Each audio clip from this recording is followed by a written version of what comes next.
Hello and welcome to the In the Money Players podcast. This is our show for January 9th. It's a Friday. We're talking about the racing of Saturday, January 10th. We're on YouTube. Please subscribe to the channel over there. Hit us up in the comments. Let you know what you think of our In the Money media videos. Good, bad, ugly. It all counts as an engagement. So just say what's on your mind. Go ahead, people. If you're listening on the audio side, we've got a great show for you after this segment. Mikey P will be here to take you through even more great racing around the country. This weekend, we'll have some Arkansas, we'll have some Tampa, and we'll have some Maryland because MJC back in action at Laurel. Stay tuned for that or check it out on the audio side. Subscribe wherever you get your podcasts. PTF back with you in the Brooklyn bunker once again, joined by a man making his debut for 2026 on the ITM airwaves. He's Jonathan Kinchin. What's up, JK? PTF, it is 2026. I haven't had that mistake yet where you've written the wrong date. It's probably because I haven't been doing anything. That was a bigger problem in the days of paper checks, which you probably caught the tail end of when you'd write the wrong year on the check. You don't have to worry about that bit as much anymore. Venmo doesn't make you put in the year, so it makes it a little bit easier. How did you ring in 2026? We actually went to the Hamptons. Interesting. Yeah, went to the Hamptons. A friend had a party in the Hamptons, and it was a lot of fun. It was nice and quiet, but it was cool. I'm one of those people that, like, when it comes to New Year's Eve, I think that amateur night, right? Oh my God, it's the worst. It's like, we go out New Year's Eve once a month. Like, right. for the folks that get out that night, it can be a little bit annoying. So I'm either going to do something really cool and special if it's out or if it's at someone else's home, or I'm doing absolutely nothing, like just on the couch cooking dinner type of deal. This year was a little bit more of a production, but definitely well worth it. We did the latter of your plans. Just we were up in Saratoga, actually freezing, but had the wood stove going, did some karaoke, watching movies, eating popcorn. It was good fun. I attempted to do a road race, actually got back out. I wanted to get back out on the road for a run, but it was so icy in the park. I mean, like, this was like, I couldn't believe the race continued. It was so, people were, bobbing and weaving, flipping and flopping. I just decided to walk and listen to podcasts. It was still really fun and nice to end up in that warming hut at the state park there with the big fire going and hot cocoa, etc. It was good. I may have spiked the cocoa, I'm not going to lie, but it was a very pleasing New Year's Eve all in all. What about wagering wise? Have you gotten off? I've made one bet, managed to, it was one of those wonderful ones where I had every horse, but not on the same ticket. That's the start of my 2026, but I'm eager to get back after it this weekend. How about you? I usually get slow around this time of year. I mean, obviously, opening day at Santa Anita, with it being moved around, was a little bit tricky, but that's obviously a day that I typically, even if it's just for nostalgia, I feel like I have to participate in. And then it's like the turning of the calendars when I didn't work last weekend. So sometimes when you have a couple, when you feel like you have to look at races for 3 days in a row, and then you don't have to look at them, sometimes there's a time where it's worth taking the break. Yeah. But I'm back on Sunday. It'll be a full meal deal talking horses situation for New York, and so I'll get to looking then. Let's do it. All right. Well, let's look at this Sunset 6 on Saturday. Well, we're going to throughout the year be covering Sunday and maybe a few, certainly on the big days, we'll be doing the Saturdays. But with opening day being moved to a Sunday, I wanted to start strong with the weather now, hopefully having taken a positive turn out there at Santa Anita. But of course, we won't start out west. We'll start east down in Florida. Race number 9, I think this is I'm looking at the Sunset 6 PPs, which inconveniently don't list the race number, but I'm pretty sure it's race number 9 at Gulfstream, which is this optional claimer going the flying 5 on the turf. How do you want to light this candle on Saturday for the Sunset 6? Yeah, I mean, I don't have a strong opinion in this race. I've got 2 singles in this sequence, and when we do our Sunday show, I have 2 singles in that sequence. I'll talk about one horse. I'm going to use 5. 3, 4, 5, 7, 8 are the horses that I'm going to use in this leg. But the one horse I'll talk about is the 8, Vindicate Cha-Cha. If you look at the turf sprint race 2 back, showed some early speed, got a little bit tired, but there's a reason, right? Hadn't run since April. So you have all that time off. I think that there's a reason why the horse ran a little bit tired late. Then comes back in November with that race under the belt, not too recent, but that race under the belt, gets on the synthetic, those really fast early pace figures going 5, and then finishes the race. I think Vindicate Cha-Cha being drawn where they are, I think could be really tough in here at 8-1 on the morning line. 3, 4, 5, 7, 8. The 8 will be kind of my key horse in here. I'm going to spread equally, though, in this spot. I get it, and you can go a lot of different ways. I only listed 3 numbers. Interest, but I could easily include every one you mentioned. You didn't mention the one I actually ended up popping on top in here, the 2-runner Coco Abario. I thought was a little bit interesting off that big pace figure that she ran in the lone turf sprint outing. Back that up with a nice win on synthetic, and I think you could just ignore the dirt effort last time. Adding Lasix should be a price. Lower profile connections here. Maybe that was one of the things that kept you looking in another direction. But I definitely want some Coco Abario. The 3-runner Trumpets, who was in your array, probably has enough pace where she'd be overpriced at anything near double-digit odds. Big price on the morning line. And then the 5 Brizero, just been in great form since switching to Drexler's care, I should say. There is a layoff, but the barn excels with these types of absences, runners returning from these types of absences, I should say. I had a 2, 3, 5, but I'll probably use every single one you mentioned. 3, 4, 5, 7, and 8 was your array, with a little bit of a lean for the 8 as a top pick, but not going out on a limb, it doesn't sound like. Let's move to race number 10, where we get to stakes action with the Sunshine Classic. And this was a spot where we've got some returning familiar names. I wonder if this is one of your singles. It looked like the old 2 horses to lock it up to me. I actually decided to put the 6-runner Neo Equus on top, a horse that I've not really ever leaned too heavily on. But I was just thinking that on pace figs, this runner could be fast enough to lead, but has also done such good work stalking and pouncing, and might be a little bit more versatile than the presumptive favorite, the 4-runner Lure Him In. I was also thinking that the work 2 back from Neo Equus might signal readiness. And this is one of these horses, and we can see it in the double pool. I will like more if takes money. Feels like the market is very, very good at telling you when the Safi runners are live. If this one were cold, I think I'd chuck and single the 4. But as it is now, I'm going to play this one 6 and 4. Lure Him In. We talked about a little bit already. Just think it's going to get a good positive trip and has plenty of races fast enough. I don't have anything clever to say. So is this your single spot? And is it one of those 2 that you prefer? Yeah, I'm going to single the 6 Neo Equus. Neo Equus is one of those horses that, when you talk about it being a 2-horse race, first of all, I do believe that when it looks like it's a 2-horse race on paper, then most people will use just those 2 horses. It doesn't typically make your ticket outsized enough.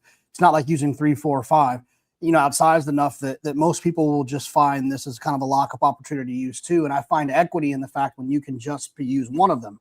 I think it goes a long way because you can, for sure, repeat the ticket, so on and so forth. If you can so split them, for sure, especially in a bet like this with 6 legs and a $1 minimum. I mean, you're having your ticket. Yeah, I mean, it's pretty simple for me. Neo Equus obviously had a lot of talent, showed enough talent to find himself in the Kentucky Derby. Safi was quoted numbers of times to just say, let's take a chance here. Then they decided to be a little bit more realistic. Some of those spots probably looked a little bit too hard for Neo Equus. Now finds this Florida bred group drawn outside. We don't know exactly who Neo Equus is going to be as an older horse, as a 4-year-old. We know who Lure Him In is, and that unknown for me gives a little bit of upside. I'll single the 6 Neo Equus. I get it, and certainly one that will be all over my tickets. Let's talk about the 11th race from Gulfstream on Saturday. More Sunshine Millions action. This is their filly and mare turf. And JK, I'm going to throw the ball right back in your court. Who do you want to close things out at Gulfstream? Yeah, another, not overly clever situation. This is a kind of a survive and advance for me. 7, 8, 9, 10, 11. I will say this, though.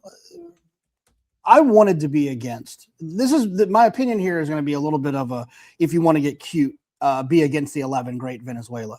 And it has nothing to do with what's going on in the country. For me, This is a turf sprinter drawn outside, stretching out, which is something I don't typically like for a couple of reasons. Because one, they're going to probably be in the clear and not get any cover. So when you have a horse who could potentially be rank, having them out in the open in the middle of the racetrack is not ideal in most situations. Geography also comes into play where this horse is very likely to lose ground, tactical or not tactical, probably going to be in the 2 or 3 path. That's just where they end up when they're drawn out here. So if we're worried about the distance, there's 2 reasons why the distance could be a problem.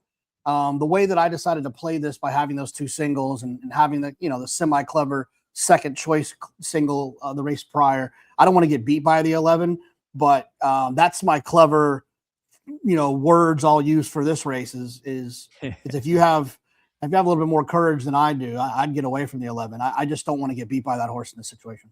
I hear you. The old defensive views. I was going to fade. Interestingly, you have a big spread here, and I'll one of them is an underneath horse that I wanted to talk about, but one is the horse I put on top that you did not have in your mix. The 6 Spirited Boss I thought was a little bit interesting as one that could pull the right kind of trip as a mid-pack closer in a race where I thought there was plenty of speed. I really liked that pace line last time, showing speed early and late, and just looks like one who, given the pace line last time and the fact that this is second off the layoff, looks sure to improve to me. So I wanted that one in the mix. Ashima makes all the sense in the world. Won this race last year wire to wire, but has also been able to stalk and pounce. Definitely one I need on side. My underneath horse that I'll use for a penny on top is the 1 runner Lady Cha Cha. Just, I thought you could make a case, could be the best closer, and I like the draw. Should be able to save ground and maybe, looks too slow, but maybe can get a little bit involved. We'll take our dinner break and then we'll head out west to Santa Anita, where we'll start with a shout out for my friends at Delphi Racing, because one of the horses that I own with a Delphi is actually in this race. I think he goes with a big chance. Number 5, Gem Min 10. This horse has a lot more speed than he's shown in the last 2 races and has back races good enough. The idea in sending him out to California was to be ridden aggressively in a spot like this. Let's see if the plan can come to fruition. I just think this horse could be the best speed, and I like him. I'm going to bet him here. Backup-wise, oh my gosh, I thought this was wide open. You talk about the 3, the 7, the 9, the 11. But for me, in terms of the main opinion, the 5-runner Gem Min 10 is my selection. Who do you like here? Do you give us any chance? Yeah, the problem is there's a lot of other speed in here. I think on class, Gem Min 10 makes sense, but I'm worried about. I do agree that, I remember the horse wired at Saratoga one time, so I know that some of his best races are going longer. This is a spready situation for me too. I want the 1. This is actually the race in which I'll use the most horses over these next 2 days. 1, 4, 5, 7, 8, 9, 11. The one that I will talk about here is the 9 Odd G's for Doug O'Neill.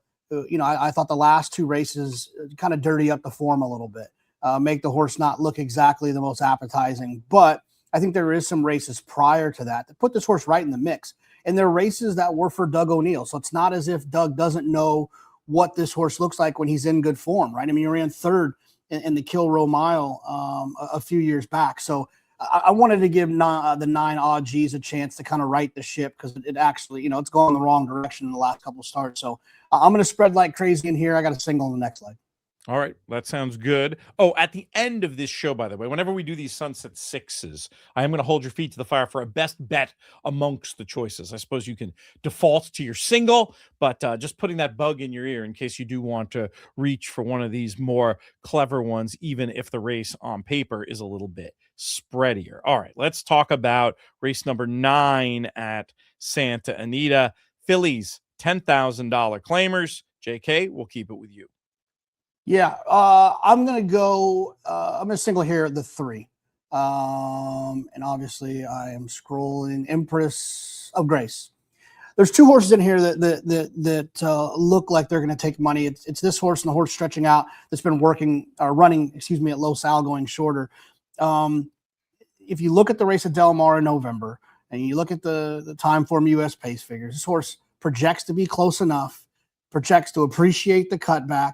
One of the best races of this horse's life was going 5.5. I think the shorter the better for Empress of Grace. I wish Empress of Grace was drawn outside, But like I said, I like this horse quite a bit in this spot, and this will be my single in here. I think a couple of singles. I think my 2 singles in this sequence are not morning line favorites, so could be pretty lucrative if you can pull those 2 off. Well, that's always the best type of single, right? I'm not one of these people who's going to say don't single a favorite. I think that's silly. Sometimes if the horse is going to represent value, it's going to represent value, even if it's at the lower end of the odds spectrum. But obviously, you're way better off when you can get that the separator, as coined by Gibson Crothers back in the day. I saw this as spreadier. I wanted a few runners, and I started off with number 8, Dial a Friend, who I thought might have the pace edge in a race that I did not think had a ton of gas in it. The 4-runner Rousing Jewel, I thought was going to get a great trip and might be the one to benefit if the top one doesn't see things out. Certainly get your case on the 3.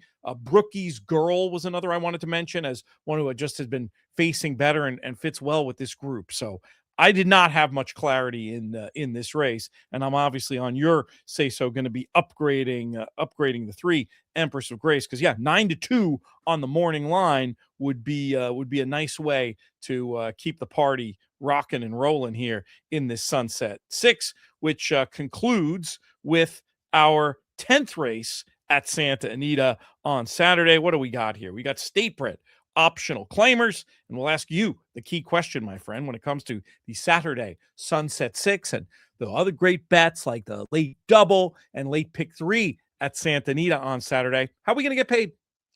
Yeah, I'm going to go 1, 2, 4 here. And I'll start with the 1, Cullen J. We talked about the 11 earlier in the sequence at Gulfstream about how I didn't like that stretch out turf sprinter because he's going to be wide, going to lose ground. This is the complete opposite of that opinion, right? Cullen J is a stretch out type that's drawn inside.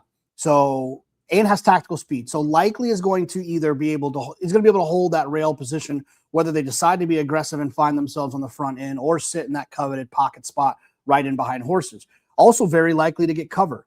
So likely to get cover, likely to save ground. Those are 2 things that work in the favor of a horse stretching out, conversely than what we saw earlier with the horse being wide. So the 1 for me, the 2 is another one who I thought ran well last time, stretching out after the shorter race, and one that I can trust quite a bit. And then Cali Cat for John Sadler, versatile, right? Has some ability to be forward, should also be able to work out a nice trip from that middle draw. So 1, 2, 4 to wrap up the sequence. Similar numbers from me. I put Cali Cat on top. A point that you made, just making it in a slightly different way. I just like the blend of speed and stamina to get a good run through here in a race that looks to have some speed, but it could be a variable pace scenario. So a horse that's versatile is going to get upgraded for me. And the 2 King of Dragons, just very logical, good finish, right draw, and lots of license to improve. Second time off the layoff and the second time as a gelding. Okay, last question for this segment on the show. Jonathan, your best bet amongst the runners we talked about. I'm going to guess you're going to lean to race 9 at Santa with Empress of Grace, the 3-runner, but you tell me. Yeah, that's what I was going to go with. I mean, I don't have a problem with Neo Equus, but the problem is with that is saying best bet about that horse is I wouldn't be shocked if Neo Equus ended up being favored. A little bit of buzz here and there about how the horse is working. You see that with savvy horses. Yep. Yeah, 100%. I think Empress of Grace makes sense, right? When you're talking about these 2 horses, they're going to take money. Give me the one that's more reliable with the distance situation, and that's Empress of Grace, and she's second choice in there. Call me a homer. I'm going with a Delphi Racing Club, race number 8, Gem Min 10. You referenced that day at Saratoga when you wired the field. I've been to a lot of days at the races in my time in the game, and since I got involved in the mid-1990s, I can't remember a day, JK, that was meant more to me than that. That's a testament to the great job our friends there do. If you're interested in horse ownership, check out adelphiracing.com. An unpaid advertisement. We'll just throw it out of my gratitude for the great experience I've had with Matt Couture and the team. Okay, if you're watching, you're going to have to now click on another one of our videos. And if you're listening, stay tuned for Mikey P.